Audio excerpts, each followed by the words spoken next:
Hello every one. അപ്പൊ ഞാന് ഒരു ചെറിയ ബ്രേക്ക് എടുത്തതാ. കാരണം എന്ന് വെച്ചാല് കുറച്ച് പ്രോബ്ലംസ് ഒക്കെ ഉണ്ടായിന്. അപ്പം ആ പ്രോബ്ലംസിൽ ഒരു സൈഡിൽ ഒതുങ്ങിയിട്ടുണ്ട്. മോസ്റ്റ്ലി ആ പ്രോബ്ലംസ് ഒക്കെ കഴിഞ്ഞു, പകുതിയോളം പ്രോബ്ലംസ് കഴിഞ്ഞ് ടെൻഷനും ഒഴിവായി. അപ്പം ഇപ്പൊ കുറച്ച് നല്ല കാം ആൻഡ് ക്വൈറ്റ് ആയിട്ടുണ്ട്. അപ്പം ആ സമയത്ത് നമുക്ക് യൂട്യൂബിൽ ഒന്നും പോസ്റ്റ് ചെയ്യാൻ പറ്റൂല. കാരണം നമുക്ക് ടെൻഷൻസ് ഉണ്ടാകുമ്പോൾ നമ്മൾ എങ്ങനെയാ യൂട്യൂബിൽ വീഡിയോസ് ഒക്കെ ഇടാൻ, നമ്മൾ ആ ബേജാറിലായിരിക്കും ഉണ്ടാവുക.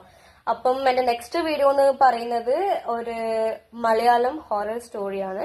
അപ്പൊ എല്ലാവരും കഴിയുന്നത്ര സപ്പോർട്ട് ചെയ്യുക, ലൈക്ക് ചെയ്യുക, ഷെയർ ചെയ്യുക, സബ്സ്ക്രൈബ് ചെയ്യുക. Okay, thank you. ഈ ഒരു സംഭവം നടക്കുന്നത് 1975-ലാണ്. സമയം രാത്രി 9 മണിയോടടുക്കുന്നു.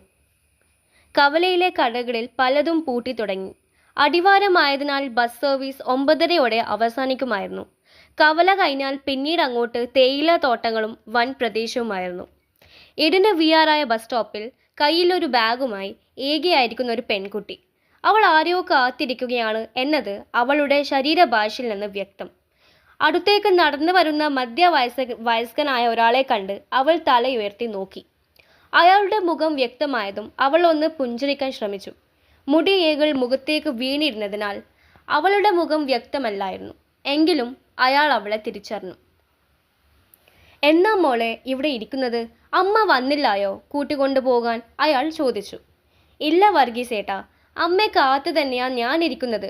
സ്റ്റേഷനിൽ നിന്ന് ഒരു ഫ്രണ്ടാണ് ഇവിടം വരെ എത്തിച്ചത്. അമ്മയോട് ലാസ്റ്റ് ബസ്സിൽ വരുമെന്നാ പറഞ്ഞിരുന്നത്. അതുകൊണ്ടാവും വൈകുന്നത്. ഫോണിൽ വിളിച്ചിട്ട് കിട്ടുന്നുമില്ല, അവൾ വിഷമത്തോടെ പറഞ്ഞു. ജീൻസും ടോപ്പുമാണ് അവളുടെ വേഷം. കയ്യിൽ ഒരു വലിയ ബാഗുമുണ്ട്. ബാംഗ്ലൂരിൽ നഴ്സിംഗിന് പഠിക്കുകയാണ്.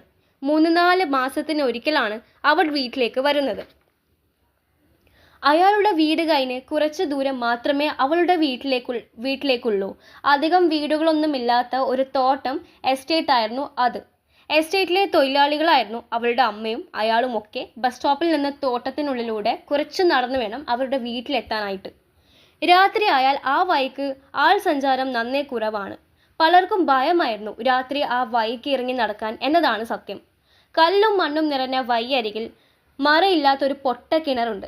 ആ പൊട്ട കിണറ്റിൽ പണ്ടെങ്ങോ ഒരു സ്ത്രീയെ ആരോ കഴുത്ത് നെരിച്ച് കൊന്ന് താഴ്ത്തിയിട്ടുണ്ടെന്നും ആ സ്ത്രീയുടെ ആത്മാവ് ആ കിണറ്റിൽ തന്നെ ഉണ്ടെന്നുമായിരുന്നു അവിടുത്തെ ജനങ്ങളുടെ വിശ്വാസം.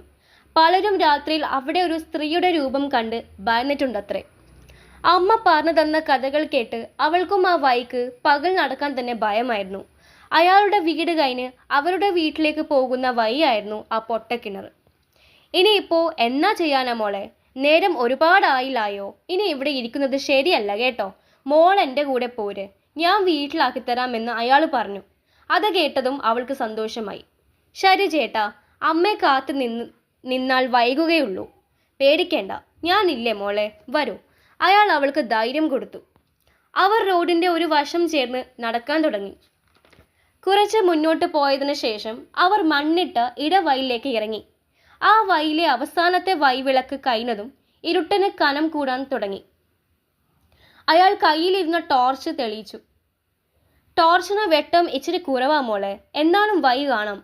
മോൾ എൻ്റെ പിന്നിൽ നടന്നോളൂ, വല്ല ജന്തുക്കളും കാണും, അയാൾ പറഞ്ഞു. അയാൾ പറഞ്ഞതുപോലെ അവൾ അനുസരിച്ചു. ചുറ്റും വീടിൻ്റെ ഒച്ച കനത്തു വന്നു. അകലെ എവിടെയോ കുറുക്കന്മാരുടെ ഓരിടൽ കേൾക്കാം. കുറച്ച് നിലാവുള്ളത് കൊണ്ട് ആകാശത്ത് കറുത്തിരുണ്ട മേഘങ്ങൾ തെളിഞ്ഞ് കാണാമായിരുന്നു. അവരുടെ ചെരിപ്പുകൾ കരിയിലകളിൽ പതിയുന്നതിൻ്റെ ശബ്ദം വ്യക്തമായിരുന്നു. കേട്ടോ മോളെ, ആൻസിക്കും +2 കഴിഞ്ഞാൽ പിന്നെ മോളെ പോലെ നഴ്സിങ്ങിന് ചേരണമെന്നാണ് ആഗ്രഹം. അവളുടെ അമ്മായി റോസ്ലി അങ്ങ് ലണ്ടനിലല്ലയോ? അവൾ ഏതാണ്ടൊക്കെ ഇവക്ക് പറഞ്ഞത് പിരിക്കയറ്റിയിരിക്കുകയാ. അതാ ഇവക്ക് ഇച്ചിരി ഇളക്കം. പക്ഷെ എനിക്ക് അവളെ പിരിഞ്ഞിരിക്കാൻ പറ്റിയില്ലാന്നേ, അയാൾ വിഷമത്തോടെ പറഞ്ഞു. അതിനെന്താ ചേട്ടാ, നല്ലതല്ലേ അത്? അവൾ ചോദിച്ചു. നിഷ്കളങ്കമായ അയാളുടെ സംസാരം പണ്ടേ അവൾക്ക് ഇഷ്ടമാണ്. ആൻസി എന്ന് വെച്ചാൽ അയാൾക്ക് ജീവനായിരുന്നു എന്നും അവൾക്ക് അറിയാമായിരുന്നു. ആന്ന് മോളെ, ആകെ ഉള്ള ഒരു കൊച്ചല്ലയോ, അവളുടെ ഇഷ്ടം അങ്ങടെ സാധിച്ചു കൊടുത്തൂടെ എന്ന് അവളുടെ അമ്മയും. എന്നാ പിന്നെ അങ്ങനെ ആവട്ടെ അല്ലയോ മോളെ? ഇനി അതിനുള്ള ഫീസിനുള്ള തുക കണ്ടെത്തണം. ആധാരമാണേൽ പണിയിലാണ്, മറ്റെന്തെങ്കിലും വഴി നോക്കണം. എനിക്ക് അവൾ മാത്രമേ ഉള്ളൂ ഒരു പ്രതീക്ഷ. അവൾക്ക് വേണ്ടിയാ ഞാൻ ജീവിക്കുന്നത് തന്നെ. അയാൾ സംസാരം തുടർന്നുകൊണ്ടേയിരുന്നു. എല്ലാം അവൾ മൂളിക്കേട്ടുകൊണ്ടു. ആകാശത്ത് മിന്നൽ പിണരുകൾ തെളിയുന്നുണ്ടായിരുന്നു അപ്പോൾ. വേഗം നടക്കൂ മോളെ, നല്ല മയക്കുള്ള കോളുണ്ടെന്നാ തോന്നുന്നത്. അവർക്ക് ചുറ്റും മരങ്ങൾ മാത്രം. ആരെയും ഭയപ്പെടുത്തുന്ന നിശബ്ദതയായിരുന്നു അവിടെ. ടോർച്ചിന്റെ വെട്ടത്തിൽ വഴി മാത്രമേ വ്യക്തമായി കാണാമായിരുന്നുള്ളൂ. അപ്പോഴേക്കും അവർ ഏകദേശം ആ കിണറിന്റെ അടുത്തെത്താറായിരുന്നു. വീണ്ടും മിന്നിയ ആ മിന്നലിൽ ആ കിണർ വ്യക്തമായി തെളിഞ്ഞു. അവളുടെ അനക്കമൊന്നും കേൾക്കാതായതോടെ അയാൾ ഒന്ന് നിന്നു. എന്താ ചേട്ടാ നിന്നത്? നടക്കൂ. ഈ സ്ഥലത്തെത്തുമ്പോൾ എന്നും എനിക്ക് ഭയമാണ്. ചെറുപ്പത്തിലേ ഓരോന്ന് കേൾക്കുന്നതല്ലേ. പെട്ടെന്ന് മനസ്സൊന്ന് പിടഞ്ഞ് അതാണ് ഞാനൊന്നും മിണ്ടാതിരുന്നത്. അയാൾ അവളെ തിരിഞ്ഞു നോക്കി. അവളുടെ മുഖം ശാന്തമായിരുന്നു. കാറ്റത്ത് മുടികൾ മുഖത്തേക്ക് വീണ് കിടന്നിരുന്നത് കണ്ടാൽ ആരും അപ്പോൾ ഒന്നും ഭയപ്പെടുമായിരുന്നു. എന്നാ മോള് മുന്നേ നടന്ന് കൊള്ളൂ, ഞാൻ പുറകെ വരാം. മോൾക്ക് പേടിക്കാതെ നടക്കാലോ. അത് കേട്ടതും അവൾ പെട്ടെന്ന് തന്നെ മുന്നിലേക്ക് നടന്നു. പെട്ടെന്ന് എവിടെ നിന്നോ ഒരു വവ്വാൽ അവർക്കിടയിലൂടെ പറന്നു. അതിൻ്റെ ചിറകടി ശബ്ദം അവളെ ഒന്ന് ഭയപ്പെടുത്തി.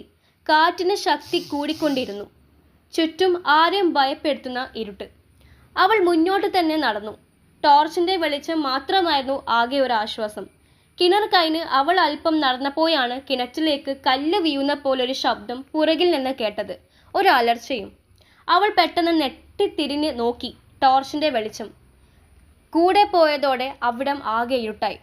അയാളുടെ ശബ്ദം കേൾക്കാതായപ്പോൾ അവൾ ഉറക്കെ അയാളെ വിളിച്ചു. അവളുടെ ശബ്ദം ഇടറിയിരുന്നു.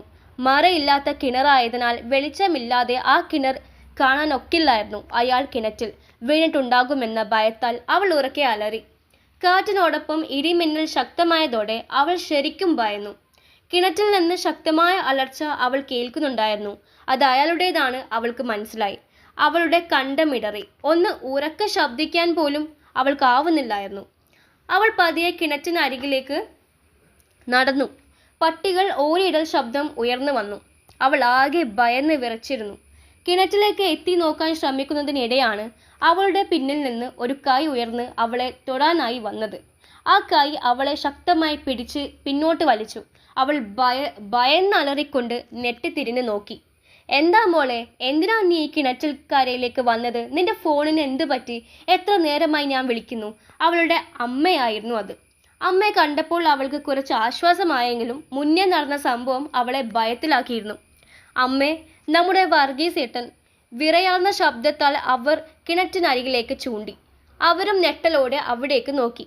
എന്താ മോളെ, എന്ത് പറ്റി നിനക്ക്? അവിടെ ആരുമില്ലല്ലോ. വാ വേഗം, നമുക്ക് വീട്ടിലേക്ക് പോകാം, അവൾ പറഞ്ഞു. അല്ല അമ്മേ, അമ്മയെ കാണാണ്ട് വിഷമിച്ചിരുന്ന എന്നെ വർഗീസേട്ടനാണ് ഇവിടം വരെ കൊണ്ടുവന്നത്. പക്ഷെ ചേട്ടൻ കാല് തെറ്റി ആ കിണറ്റിൽ വീണു. ആരെയെങ്കിലും വിളിച്ചുകൊണ്ട് വാ അമ്മേ, നമുക്ക് ചേട്ടനെ രക്ഷിക്കണം, അവൾ ഭയത്തോടെ പറഞ്ഞു.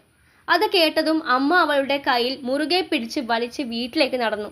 അവരുടെ മുഖം വിയർത്തിരുന്നു. അമ്മേ, കൈവിട്, അവൾ കൈ കുടയാൻ ശ്രമിച്ചു. അമ്മ അവളുടെ കൈ മുറുകെ തന്നെ പിടിച്ചു. അവളെയും കൊണ്ട് വീട്ടിലേക്ക് ഓടിക്കയറി. ഉടൻ തന്നെ കതകടച്ച് കുറ്റിയുമിട്ടു. മേശപ്പുറത്തെ ജഗ്ഗിലിരുന്ന വെള്ളത്തിന്റെ പകുതി ഒറ്റ വലിക്ക് കുടിച്ചതിന് ശേഷം അവർ ജഗ്ഗ് അവൾക്ക് നേരെ നീട്ടി. അവളും ആകെ കിതച്ചിരുന്നു. വെള്ളം വാങ്ങി കുടിക്കുന്നതിനിടെ അവൾ അമ്മയുടെ മുഖത്തേക്ക് നോക്കി. ആ മുഖത്തെ പരിഭ്രമം പ്രകടമായിരുന്നു. എന്താ അമ്മ ഇത്? ഇങ്ങനെയാണോ ചെയ്യേണ്ടത്? നമുക്കിത് പോലീസിൽ അറിയിക്കാം. അതും പറഞ്ഞ് അവൾ ഫോൺ എടുത്ത് ഡയൽ ചെയ്യാൻ ഒരുങ്ങി. പക്ഷേ അവർ അവളുടെ ഫോൺ പിടിച്ചു വാങ്ങി. വേണ്ട മോളെ, അതിൻ്റെ ആവശ്യമില്ല, അവർ പറഞ്ഞത് കേട്ട് അവൾ അവരെ സൂക്ഷിച്ചു നോക്കി. ചേട്ടൻ അവിടെ കിടന്ന് മരിച്ചോട്ടെ എന്നാണോ അമ്മ പറഞ്ഞു വരുന്നത്? അവൾ ആശ്ചര്യത്തോടെ ചോദിച്ചു. അല്ല മോളെ, അങ്ങനെയല്ല. അവർക്ക് മുഴുമിക്കാനാവുമായിരുന്നില്ല. പിന്നെ എങ്ങനെയാണ്? എന്തായാലും തെളിച്ച് പറയൂ അമ്മേ. അവൾക്ക് പരിഭ്രമമായി. അവളോട് കാര്യം പറയുകയല്ലാതെ അവർക്കപ്പോൾ വേറെ നിവർത്തിയില്ലായിരുന്നു. വർഗീസ് ഏട്ടൻ 2 ദിവസം മുൻപ് ആത്മഹത്യ ചെയ്തു. ആ കിണറ്റിൽ ചാടിയാണ് മരിച്ചത്. അവർ പറഞ്ഞത് കേട്ട് അവൾ ഞെട്ടലോടെ ചുമരിലേക്ക് ചാരി. അവൾക്ക് വിശ്വസിക്കാനാവുന്നില്ലായിരുന്നു. എന്താ അമ്മ ഈ പറയുന്നത്? അപ്പോൾ ഞാൻ കണ്ടത്? അവളുടെ ശബ്ദം ഇടറിയിരുന്നു. സത്യമാണ് മോളെ, അമ്മ പറഞ്ഞത്. ആൻസി ആ പുതിയ ബസ്സിലെ കണ്ടക്ടറുടെ കൂടെ ഒരാഴ്ച മുൻപ് ഒളിച്ചോടിയിരുന്നു.